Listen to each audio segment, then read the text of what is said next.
బాహుదా నదీ తీరములోన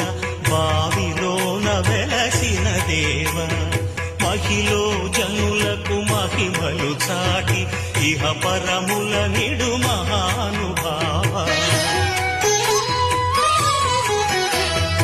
ఇష్టమైనది వదిలిన నీకడ ఇష్ట కామ్యములు తీర్చే గణపతి కరుణను పురియుచు వరములను సగుచు నిరతము పెరిగే మహాకృతి సకల చరాచర ప్రపంచమే సన్నుతి చేసే విఘ్నపతి నీ గుడిలో చేసే సత్య ప్రమాణం ధర్మదేవత